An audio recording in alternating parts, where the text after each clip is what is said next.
सोचो अगर petrol free हो जाए और गाड़ी पानी से चलने लगे तो दुनिया कैसी होगी। ये सपना नहीं, ग्रीन हाइड्रोजन सच में लाने वाला है। नमस्ते दोस्तों। आज हम बात करने वाले हैं एक ऐसे एनर्जी सोर्स के बारे में जो ना सिर्फ एनवायरनमेंट के लिए सेफ है बल्कि फ्यूचर की एनर्जी क्राइसिस का भी परफेक्ट सोल्यूशन बन सकता है। हाँ, मैं बात कर रहा हूँ ग्रीन हाइड्रोजन की। शायद आपने हाइड्रोजन का नाम सुना होगा, पर ग्रीन हाइड्रोजन क्या है, कैसे बनता है और इसके एप्लीकेशंस क्या हैं, शायद आपको पूरा समझ ना हो। आज के वीडियो में हम इसके साइंस, टेक्नोलॉजी और फ्यूचर पोटेंशियल को डिटेल में समझेंगे, ताकि आपको इसका पूरा कॉन्सेप्ट क्लियर हो जाए। सबसे पहले समझते हैं कि ग्रीन हाइड्रोजन है क्या। हाइड्रोजन गैस एक ऐसा फ्यूल है जो बहुत ही वर्सेटाइल है और यूज हम इलेक्ट्रिसिटी जनरेट करने, फ्यूल के रूप में या केमिकल प्रोसेसेस में कर सकते हैं। लेकिन ट्रेडिशनल हाइड्रोजन प्रोडक्शन में फॉसिल फ्यूल्स का यूज होता है, जैसे कोल, नेचुरल गैस या ऑयल। इससे एनवायरनमेंट को बहुत नुकसान होता है, क्योंकि कार्बन एमिशंस बहुत ज़्यादा होती हैं। इस ट्रेडिशनल हाइड्रोजन को हम ग्रे हाइड्रोजन कहते हैं। अगर हम इस प्रोसेस में कार्बन कैप्चर का यूज करते हैं तो इसे ब्लू हाइड्रोजन कहते हैं, लेकिन इसमें भी कुछ एमिशन होती है। ग्रीन हाइड्रोजन कंप्लीटली अलग है। इसमें हाइड्रोजन को प्रोड्यूस करने के लिए रिन्यूएबल एनर्जी सोर्सेज का यूज होता है, जैसे सोलर पावर, विंड एनर्जी या हाइड्रो पावर। इस प्रोसेस को हम इलेक्ट्रोलाइसिस कहते हैं।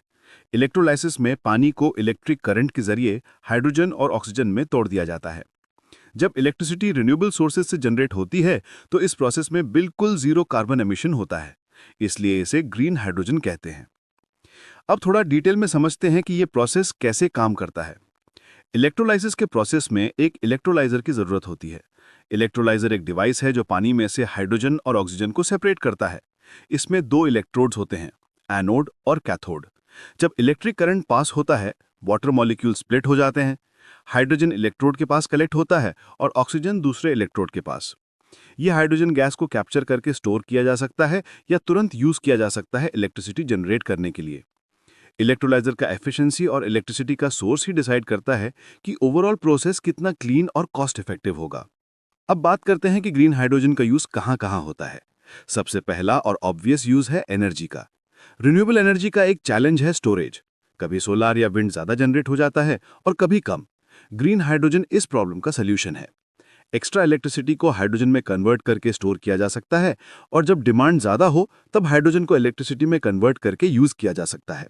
इससे रिन्यूएबल एनर्जी का मैक्सिमम यूज पॉसिबल हो जाता है। दूसरा बड़ा यूज है ट्रांसपोर्टेशन।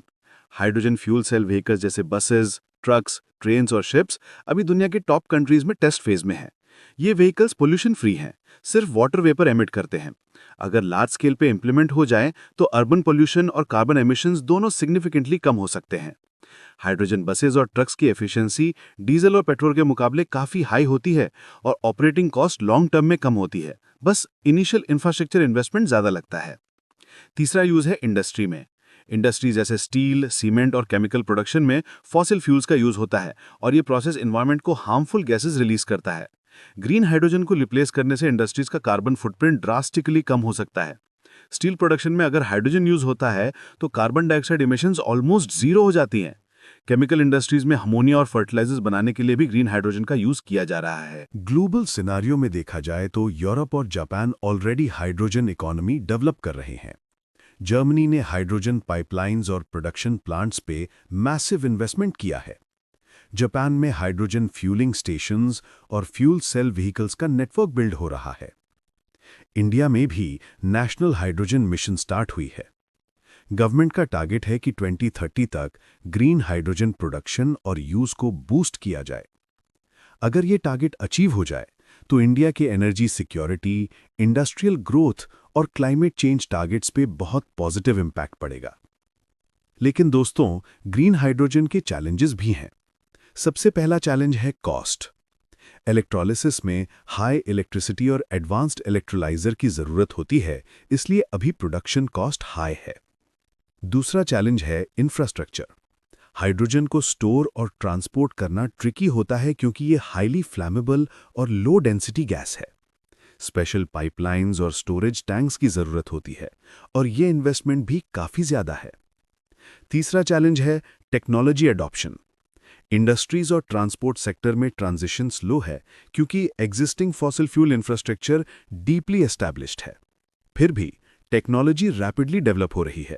सोलर और विंड एनर्जी का कॉस्ट कंटिन्यूसली गिर रहा है, इलेक्ट्रोलाइजर्स का एफिशिएंसी इंप्रूव हो रहा है और लार्ज स्केल प्रोजेक्ट्स से इकोनॉमीज ऑफ स्केल आने लगी हैं। एक्सपर्ट्स का एस्टिमेट है कि नेक्स्ट 5 to 10 इयर्स में ग्रीन हाइड्रोजन प्रोडक्शन कॉस्ट काफ़ी कम हो जाएगी और वाइडस्प्रेड अडॉप्शन पॉसिबल हो जाएगा। फ्यूचर में ग्रीन हाइड्रोजन का रोल सिर्फ एनर्जी में नहीं बल्कि क्लाइमेट चेंज मिटिगेशन में भी क्रिटिकल होगा। अगर मास स्केल पे अडॉप्ट हो जाए तो कार्बन एमिशंस को ड्रास्टिकली रिड्यूस किया जा सकता है। एविएशन, शिपिंग और हेवी इंडस्ट्रीज जैसे हार्ड टू अबेट सेक्टर्स में ग्रीन हाइड्रोजन सबसे वायबल सॉल्यूशन है।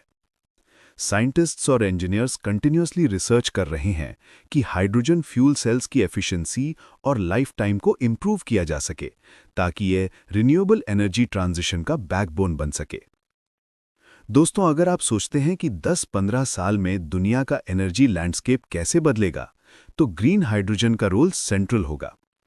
कंट्रीज जो अभी इन्वेस्ट कर रही हैं, वो फ्यूचर में एनर्जी इंडिपेंडेंस और इकोनॉमिक एडवांटेज में आगे रहेंगी। इंडिया के लिए भी ये गोल्डन अपॉर्चुनिटी है। सोलर रिच और विंड रिच कंट्री होने के नाते यहाँ ग्रीन हाइड्रोजन का प्रोडक्शन और एक्सपोर्ट पोटेंशियल हाई है।